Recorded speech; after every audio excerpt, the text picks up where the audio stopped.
એ ચડ્યો એ ચોર હ્યુમન મેટાન્યુમોવાયરસ શું છે, કેવી રીતના ફેલાય છે, કઈ વ્યક્તિને થવાની સંભાવના વધારે છે, એના શું ધ્યાન રાખવું જોઈએ, કઈ ટ્રીટમેન્ટ લેવી જોઈએ, શું કોમ્પ્લિકેશન થાય, એન્ટીબાયોટિક લેવી જોઈએ કે નહીં, વેક્સિન અવેલેબલ છે કે નહીં, નોર્મલ વાયરસને એના વચ્ચે શું ડિફરન્સ છે, આ બધું જ આપણે આ શોર્ટ વિડીયોમાં ડિસ્કસ કરીશું.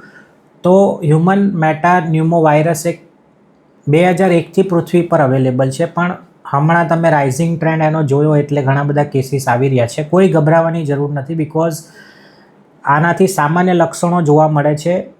શરદી, ખાંસી, તાવ, ગળામાં દુખાવો, શ્વાસ લેવામાં તકલીફ. કેવી રીતના ફેલાય છે તો એ તમારા શરદી ખાંસીના જે રેસ્પિરેટરી ડ્રોપલેટ હોય, જે કોવિડ ફેલાતો તો એવી રીતના જ આ ફેલાય છે. નોર્મલ વાયરસ અને આના વચ્ચે ડિફરન્સ એ જ છે કે આ ખાસ કરીને HMPV વાયરસ એ નાના બાળકોમાં અને ઉંમરલાયક વ્યક્તિઓમાં વધારે જોવા મળે છે, ને આમાં ખાસ કરીને ફીવરના સિમ્ટમ્સ વધારે હોય છે, બોડી એક અને થકાન, લો એનર્જી જેવું વધારે લાગે છે.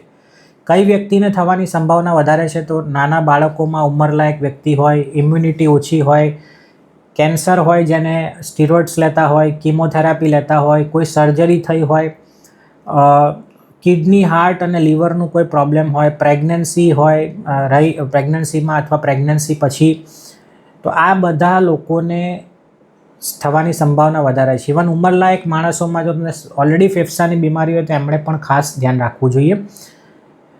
એન્ટીબાયોટિક યુઝ્યુઅલી આમાં આપણે નથી આપતા અનટિલ અનલેસ બહુ હાઈ ગ્રેડ ફીવર ઉતરતો ના હોય તો વસ્તુ અલગ છે.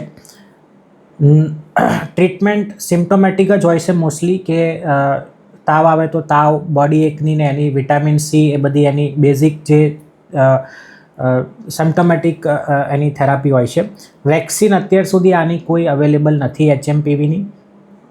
અને ખાસ કરીને શું ધ્યાન રાખવું જોઈએ તો માસ્ક પહેરો, ડિસ્ટન્સ મેન્ટેન રાખો, ક્રાઉડેડ પ્લેસીસ ઉપર જવાનું એવોઇડ કરો અને સાબુથી ચોક્કસ તમે હાથ ધુઓ.